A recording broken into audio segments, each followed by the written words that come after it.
اعوذ باللہ من الشیطان اللعین الرجیم بسم اللہ الرحمن الرحیم۔ سامعین عزیز، ماہ شعبان المعظم کی انتہائی بابرکت شب کے اعمال بیان کرنے جا رہے ہیں، اور ایسی انتہائی بابرکت ہے کہ جس میں ولادت امام زمان عجل اللہ فرجہ الشریف بھی ہے، اور انتہائی دعاؤں کی قبولیت کی شب ہے، دعاؤں کی گھڑیاں ہیں۔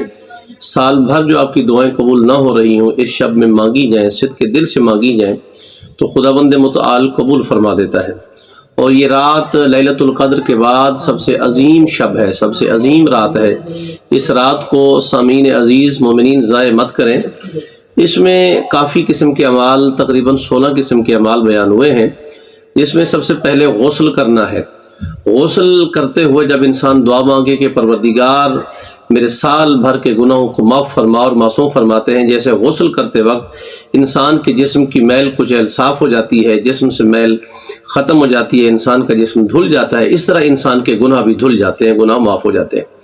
اس کے بعد نماز کا تذکرہ ہے۔ 3 قسم کی نماز نیمہ شعبان کی شب یعنی 15ویں شب شعبان کو وارد ہوئی ہے۔ سب سے پہلے 2 رکعت نماز ہے۔ 2 رکعت نماز نیت کریں کہ میں 2 رکعت نماز پڑھتا ہوں یا پڑھتی ہوں 15ویں شب اعمال، شب شعبان کی یا نیمہ شعبان کی قربتاً اللہ۔ پہلی رکعت میں الحمدو کے بعد سورہ قل یا ایھا الکافرون کی تلاوت کریں، اور دوسری رکعت میں الحمدو کے بعد سورہ توحید کی تلاوت کریں۔ اس نماز کے بعد ایک دعا کا ٹکڑا ہے کہ جو مفاتیح الجنان میں، کامل الزیارات میں، وظائف الاوراق میں وارد ہوا ہے، وہ پڑھیں، اور وہ دعا کا ٹکڑا جب اینڈ پہ پہنچے تو پھر سر سجدے میں رکھیں اور 20 دفعہ کہیں یا رب یا رب۔ اس کے بعد پھر 7 مرتبہ کہیں یا اللہ ہو یا اللہ ہو یا اللہ۔ 7 مرتبہ کہیں لا حول ولا قوت الا باللہ۔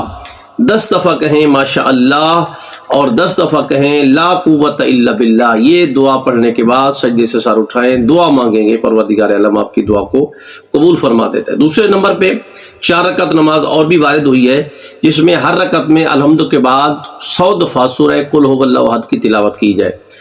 تیسرے نمبر پہ ایک اور نماز بھی وارد ہوئی ہے، جس کا نام ہے نماز جعفر الطیار۔ وہ بھی آج کی شب پڑھیں گے تو انتہائی قبولیت کی گھڑیاں ہوتی ہیں، اور اس دعا کے صدقے میں پروردگار عالم آپ کی حاجات کو پورا فرمائے گا۔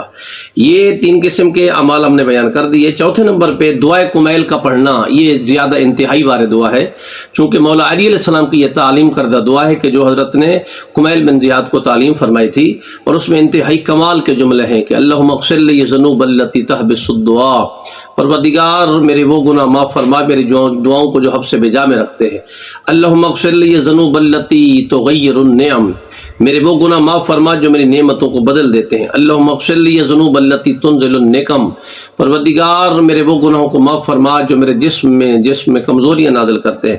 یعنی اس دعا کا پڑھنا بھی زیادہ مستحب ہے۔ 3 قسم کی زیارتیں وارد ہوئی ہیں۔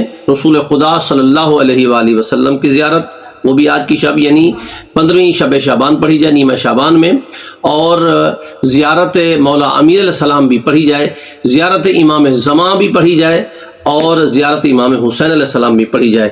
اور معصوم فرماتے ہیں اس کے بعد شب بیداری کرنا، جاگنا، یعنی 15ویں شب شعبان کو جاگنا۔ معصوم فرماتے ہیں جو بندہ شب بیداری کرتا ہے، وہ جب جاگ رہا ہوتا ہے تو انسان کا دل بیدار رہتا ہے۔ فرمایا جو آج کی شب جاگے گا وہ اس دن اس کا دل مردہ نہیں ہوگا جب عام دل مردہ ہو جائیں گے۔ اس کے بعد خاص ذکر جو وارد ہوا ہے وہ پڑھا جائے۔ اس کے بعد روایت ہے کہ آل محمد پہ درود پڑھا جائے، تسبیحات 4 پڑھی جائے، سبحان اللہ والحمد للہ ولا الہ الا اللہ واللہ اکبر، نماز تہجد پڑھی جائے۔ خاص طور پہ میں ذکر کرنے جا رہا ہوں کہ یہ شب، اس کے فضائل کیا ہے۔ پاک پیغمبر سرکار دو عالم حضرت محمد مصطفیٰ صلی اللہ علیہ وآلہ وسلم اور امام جعفر صادق علیہ السلام اور ائمہ ہدیٰ سے جو مروی ہے، معصوم فرماتے ہیں کہ یہ وہ شب ہے کہ جس شب میں انسان کی روزی تقسیم ہوتی ہے۔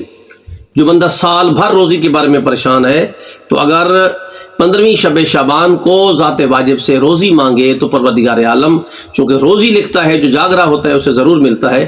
اس شب میں ایک تو روزی تقسیم ہوتی ہے۔ وہ بندے جو روزی کے بارے میں پریشان ہیں اس شب کو ضائع نہ کریں۔ دوسرے نمبر پہ زندگی کی میعاد مقرر ہوتی ہے کہ انسان کتنی سال زندہ رہے گا۔ اگر زندگی طولانی چاہتے ہیں، صحت و سلامتی والی چاہتے ہیں، تو اس شب کے اعمال کو ضائع مت کریں۔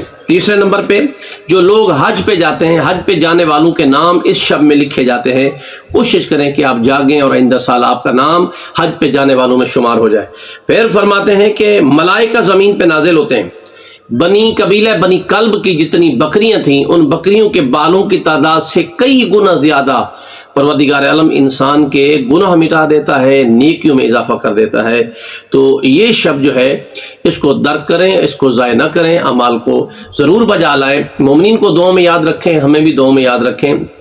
اور اس کے ساتھ ساتھ امام زمانہ کی ولادت کی شب ہے، امام کو پکاریں، استغاثہ کریں، ظہور امام زمانہ کی دعا پڑھیں، اور جب دعا پڑھیں آنکھوں میں نمی آ جائے پھر جو دعا مانگیں گے پروردگار عالم اس دعا کو قبول فرما دیتا ہے۔ اس شب میں عریضہ لکھا جائے، اگرچہ اس سے سند سے اس سے ہٹ کے ہم بات کر رہے ہیں، چونکہ جو وارد ہے کہ اپنے زمانے کے امام کو عریضہ لکھا جائے، عرضی لکھی جائے، خط لکھا جائے، اور چونکہ جب خط لکھیں گے تو انشاءاللہ معصوم آپ کی ضرور مدد کریں، اور اس خط کے اوپر ہم ایک اور ویڈیو جاری کریں گے۔